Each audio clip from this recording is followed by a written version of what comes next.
అందరికీ నమస్కారం అమ్మ. ఈరోజు మనం తెలుసుకున్న అంశం ఏంటంటే జేఈ మెయిన్స్కి సంబంధించిన తుదికి విడుదల అనే విషయానికి సంబంధించి అంశాన్ని తెలుసుకునే ముందు ఇంకా మన ఛానల్ సబ్స్క్రైబ్ చేసుకొని వాళ్ళు ఎవరైనా ఉంటే దయచేసి సబ్స్క్రైబ్ చేసుకొని లైక్ చేసి షేర్ చేసి మీ ఫ్రెండ్స్కు రిలేటివ్స్ అందరూ సబ్స్క్రైబ్ చేసుకోమని చెప్పండి. నా ఛానల్ని సబ్స్క్రైబ్ చేసుకొని ప్రత్యక్షంగా పరోక్షంగా సపోర్ట్ చేసిన వాళ్ళందరికీ పేరు పేరున ప్రత్యేకమైన హృదయపూర్వక ధన్యవాదాలు. ఇంకా ఆలస్యం చేయకుండా వీడియోలోకి వెళ్ళిపోదాం. జేఈ మెయిన్ తుదికి విడుదల. మొత్తం 13 ప్రశ్నలకు మారిన సమాధానాలు. ఈనాడు హైదరాబాద్. జేఈ మెయిన్ పరీక్ష 1 తుదికి సోమవారం విడుదలైంది. మొత్తం 13 ప్రశ్నల సమాధానాలు మారాయి. అందులో 6 ప్రశ్నలను విరమించుకున్నారు. అంటే వాటికి మార్కులు ఒక్కో దానికి 4 ఇస్తారు.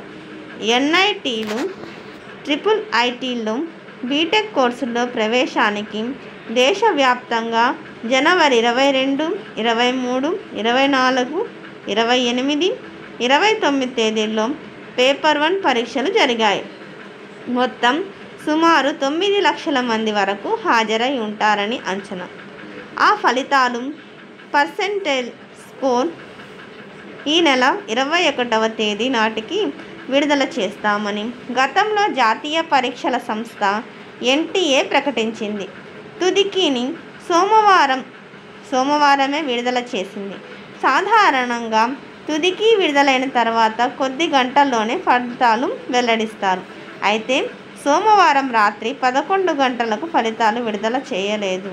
కనీసం ఎప్పుడు విడుదల చేస్తామో కూడా ఎన్టీఏ ప్రకటించలేదు.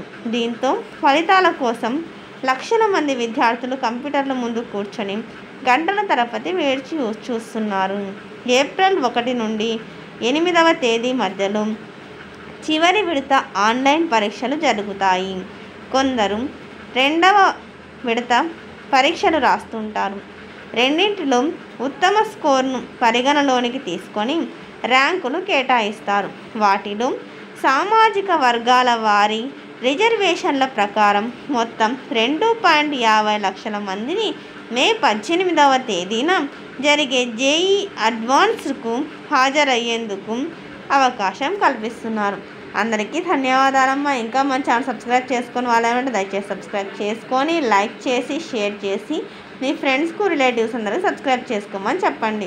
నా ఛానల్ని సబ్స్క్రైబ్ చేసుకొని ప్రత్యక్షంగా పరోక్షంగా సపోర్ట్ చేసిన వాళ్ళందరికీ పేరు పేరున ప్రత్యేకమైన హృదయపూర్వక ధన్యవాదాలు. అందరికీ ధన్యవాదాలు. దయచేసి వీడియోని మాత్రం స్కిప్ చేయొద్దు. ధన్యవాదాలమ్మా.